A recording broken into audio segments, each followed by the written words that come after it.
Welcome back everybody. Today we're going to look at the freshly out game, Dogma 2, came out just yesterday, or today, depending on where you are. This game from Capcom requires quite a bit of a powerful PC, or at least recent enough. You need an i5-10600 or AMD Ryzen 5 3600, 16GB of memory, a GTX1070, not Ti, and AMD Radeon RX 5500 XT. The X12, and this time we have what results you should expect. So for that minimum requirement, you should expect at 1080p 30 FPS in frame rate, with a little warning that the frame rate may drop in intense graphic scene. So maybe less than 30 at intense graphics. Welcome to Response PC, I'm Dunk, let's game on. Now here we start with the auto detect settings. As you can see, some settings are at medium, some at high, so you definitely can play a bit in there to adapt your gameplay, your visual gameplay, but for the sake of this video, we're going to start with the auto detect and don't touch anything, almost. We're going to do the test with the i5-10600, 16GB, and the GTX1070 non-Ti.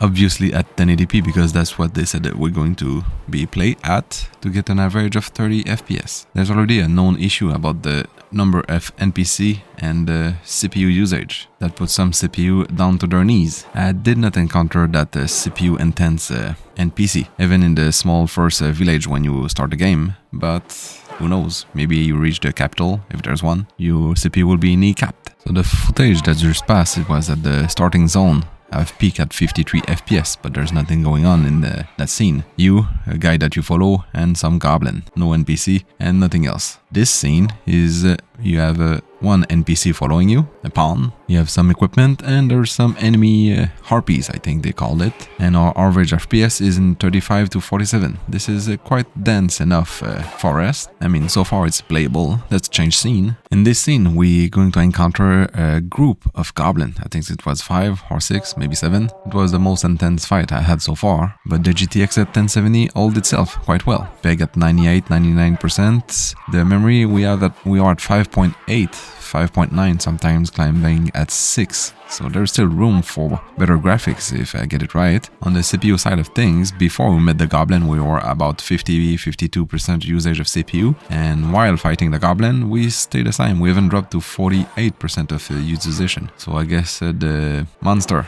are not causing the CPU to act like a baby in front of candies. For the memory, it vary a lot.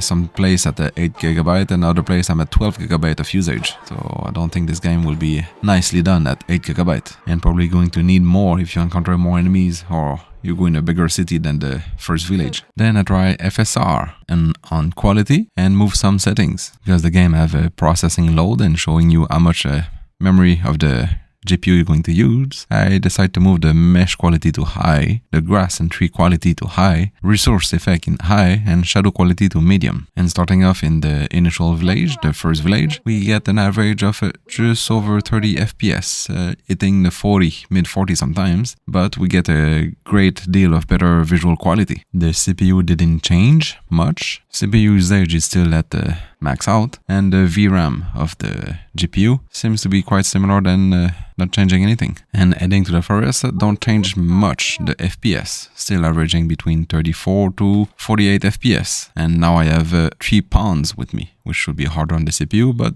don't seem to change anything so far. I've seen higher spike on the CPU reaching in the high 50s and low 60s time to times, but nothing to be concerned about. And so far, remember, I'm still not in the capital. And you can definitely tinker a bit about the settings in the game to put at your preferences. If you don't mind to be a stable 30 FPS, maybe you can lock at 30 FPS and put some higher settings. Only thing I can say so far is the proposed minimum requirement seems to be quite close to the minimum requirement. But my guess is probably a GTX 1060 will be able to do the job, or a GTX 980 Ti. But again, CPU or GPU, I'm still early in game, and deeper you get in game, always get more intensive on your hardware. But that's a video for another time, or at least when I reach a higher level and deeper in game. And that's it for the proposed minimum requirement to play Dragon's Dogma 2. Next video will be the real minimum requirement. Can you play on lower hardware than recommended? I mean, recommend for proposed minimum requirement. And don't forget to subscribe.